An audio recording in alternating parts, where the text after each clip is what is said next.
if something needed to change in order to make you happy, I'm cool with that. Absolutely, well, yeah, and it's, You know. I mean, the same thing goes for you. Mm-hmm. Oh yeah, definitely. That if if I need to change and you need to say okay to that change, and that's what will make us better, that's what will happen. Yeah. Or vice versa. Yeah. And I mean, I think that you and I take that somewhat for granted, as do our folks perhaps. But I think, to be honest, when I look at a lot of the young people out there who are newlyweds or not newlyweds, but young nonetheless, I think that is a detail that often gets skipped because women, as we know, are stereotypically manipulative, really, and guys are stereotypically.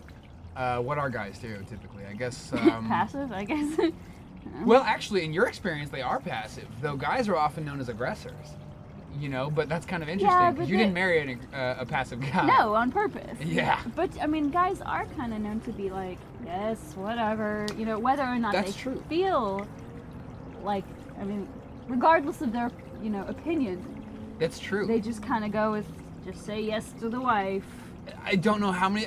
Just the other day when we had the function, there was a guy been married for years. Again. Learn to just give in. Every guy I know who's been married for a while, barring your dad and my dad, which is important, barring those two, I don't think there's a single. Perhaps it's just because it's a root joke at this point. Like everyone makes this joke once you've been married a while, but it is one of those where every dude is just say yes, and these guys.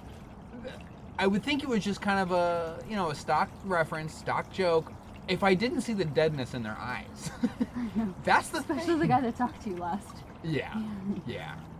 He was like, all right. And as I'm done. as the wife, how do you feel about it? I mean, that makes short me changes sad. you. That a really lot. makes me sad. It not only shortchanges me, but it shortchanges our relationship. Like, I'd like to think that 30 years down the line, you would be a happy man, and that you would be proud to be with me, and not just be like, hey, newlywed, just learn to say yes and get it over with early. Exactly. It's... Don't get your hopes up. Right. Like, and all these men are drunk and sad, and like, I don't want to drive you to that. No. I'd like to think that you're one of those men who are like, oh, my better half, because you see those older couples where both people say, oh, here's my better half, and you're like, that's kind of sweet. I mean, they hug and hold hands and all that. I think it's fantastic. Right. And I think respect each other. Deeply respect. I think that's a key element, because if you can't respect the person you're with, you're really not respecting your decision-making skills. And if you can't respect your decision-making skills, you might as well just stop in your tracks. I think that happens with a lot Which is where people drown in alcohol. Exactly. They find some kind of way out, temporary or permanent, divorce or alcohol or some other thing. We should watch this like 10 years down the line. Yeah, see, why not? See if we're on. Well, see, and what's wonderful about this is our kids are going to be able to check this out, and they're going to be like, oh, look at that. Of course, we're going to have some sharp cats for kids, and the deal is they're going to be like, man, you guys should probably not have filmed that day. 7.5, generously speaking, is not exactly opportune. You really, the internet does. Like, you guys just talked in circles. Yeah. I really didn't get it, Mom. Mom, I was expecting you to bring Dad out of his usual rut. No, nothing. You sunk right into it. Yeah. How do you feel about kids, since we don't have them? I love them. And they're on the way, apparently. apparently. 20. You what? You want 20? Yeah. She wants 20. At this point, I start getting a little nervous. What about, I don't know, what do you think, I don't even know what to think about kids.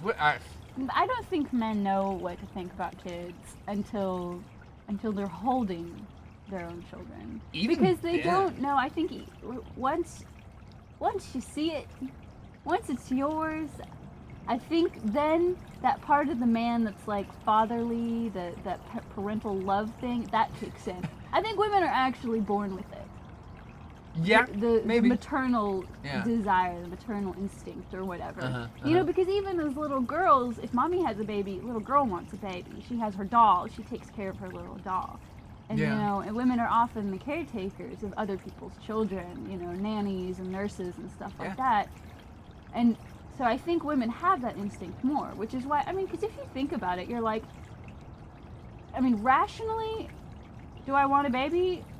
No. I mean, like, this thing to keep you up at night, and it costs a lot of money, and you have to feed it all the time and forever. Like, it's actually like, you know, it depends on you for God knows how many years, including braces and college and the first car and the girlfriend's rationally, ring. You're like, why would I want a kid? But then women are like, oh hell yeah, I want a kid. Yeah.